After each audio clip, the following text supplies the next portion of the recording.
Muchas gracias, señor presidente. Antes de analizar la propuesta que está haciendo el gobierno del presidente Kast a este Senado de la República, creo que es importante que nos demos el tiempo, presidente, para entender el contexto que está viviendo el país. Hay una realidad que es evidente, tenemos una desaceleración económica. Chile, entre el año 2004 y el 2013, crecía en un promedio del 4%, 4,8%.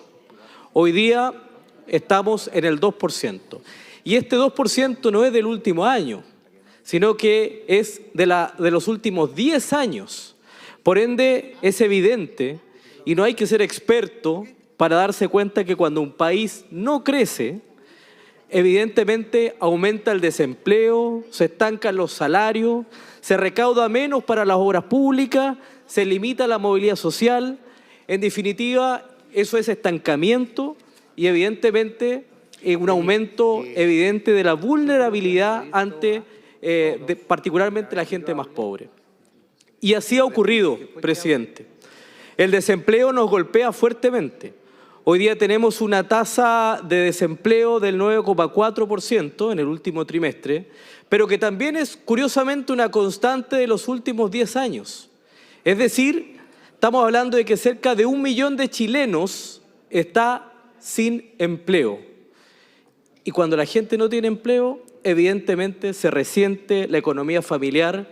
Y si a esto le sumamos el alto desempleo femenino, que también bordea el 10%, si a esto le sumamos el desempleo juvenil, que bordea el 22%, estamos inhibiendo el desarrollo y las oportunidades a los chilenos.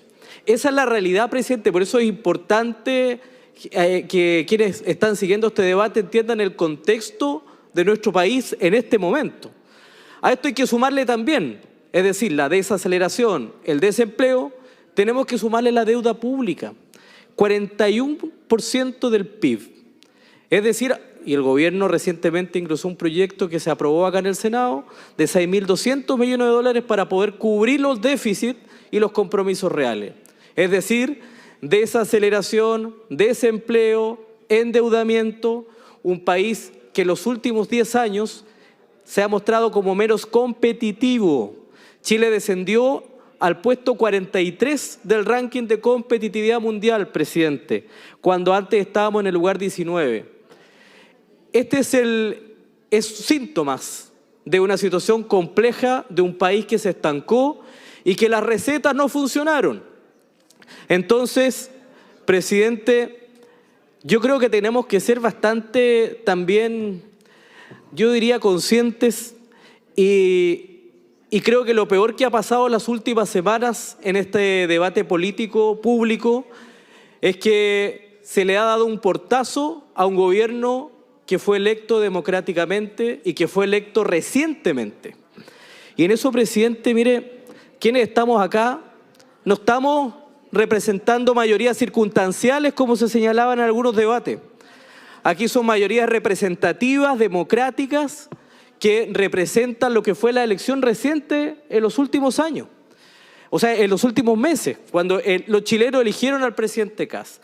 Y por eso yo creo que nosotros no podemos negar la discusión de esta reforma, ni menos su aprobación, porque si los chilenos eligieron al presidente Kast, entonces tenemos que probar la receta que nos está proponiendo para el desarrollo del país, para la reactivación económica, porque en los últimos 10 años la receta no ha funcionado.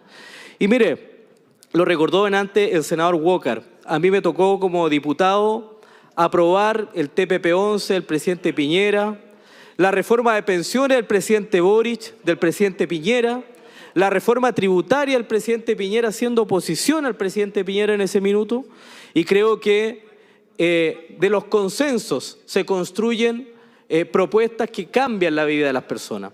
Y por eso, presidente, yo creo que hoy día nosotros tenemos que garantizar certeza jurídica, y eso sobre todo para la inversión. Y eso no se puede entender como un privilegio para las empresas, sino como una condición para que los proyectos se concreten, generen actividad económica y, sobre todo, crear empleo frente a la situación económica que hoy día tiene el país.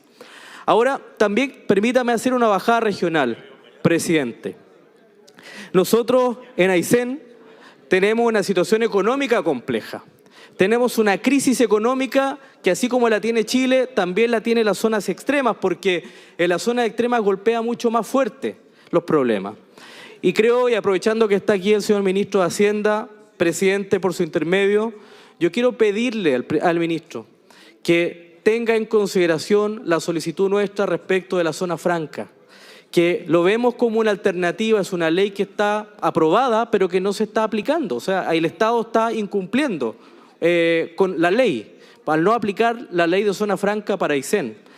La modificación, la revisión y el perfeccionamiento de las leyes de excepción, el 889, el DFL15, la ley austral, que permitan el desarrollo de una zona tan grande y tan extensa como Aysén, un territorio donde la gente hace patria. Y evidentemente, yo, mire, si fuera presidente de la República, dejaría a la gente que vive en Tortel, en Villa O'Higgins, en Lago Verde, en La Tapera, que no paguen impuestos, pues.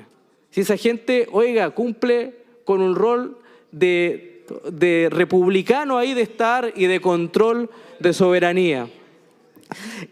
Presidente, mire, se ha dicho respecto de una propuesta y que se ha planteado acá respecto a la acuicultura. Efectivamente, la industria del salmón es importante porque hoy día representa cerca del 1,5% del PIB nacional en las exportaciones. Es muy importante para nosotros en la zona sur austral y aquí se han planteado dos regalitos que son importantes para la industria. Uno, la micro relocalización, que aquí se ha dicho, que es un beneficio para la industria, que va a permitir evidentemente aumentar la producción de la salmonicultura, que es muy importante, pero yo eché de menos que no le cobremos impuestos a la acuicultura, a la salmonicultura. Sí valoro que hayan acogido la propuesta desde un principio el gobierno respecto del cobro de impuestos a las concesiones no usadas, porque eso va a ir directamente en beneficio, y lo plantea la reforma que estamos hoy día discutiendo y aprobando, va a ir en beneficio de los municipios y de los gobiernos regionales de Aysén, de Los Lagos y Magallanes. Ahora, yo espero, presidente, por su intermedio al señor ministro de Hacienda que está escuchando este debate, que podamos avanzar para que la industria salmonera también se comprometa de manera más concreta, ya que estamos dando garantía, y yo apoyo y voy a votar a favor esto porque le da garantía al desarrollo productivo de la industria salmonera, pero también espero que podamos aumentar los impuestos para el desarrollo del litoral de la zona sur austral. Con el senador Fidel Espinosa presentamos un royalty a la salmonicultura, una propuesta que está presentada en este Senado y que esperamos se pueda considerar porque ya no basta la responsabilidad social empresarial de la industria. Se requiere que evidentemente vía impuestos se mejoren las condiciones de un litoral extenso, poblado y que está empobrecido. Presidente, yo voy a apoyar también lo que se refiere a las contribuciones, porque evidentemente más de 300.000 familias van a ser beneficiadas en Chile, en Aysén más de 1.200, 1.300 familias, que para Aysén es mucho, y por ende vamos a apoyar esta exención de las contribuciones. Pero ¿sabe qué, presidente? Como no somos un regimiento en este Congreso y todavía queda tiempo para poder discutir y llegar a acuerdos, yo comparto una indicación que está propuesta acá por el senador Walker, que pone un tope, que es decir, para las propiedades por sobre los 15.000 UF de avalúo fiscal debieran pagar contribuciones. Es decir, nosotros tenemos que, y eso tiene que haber un tope, una diferenciación respecto al pago de las contribuciones.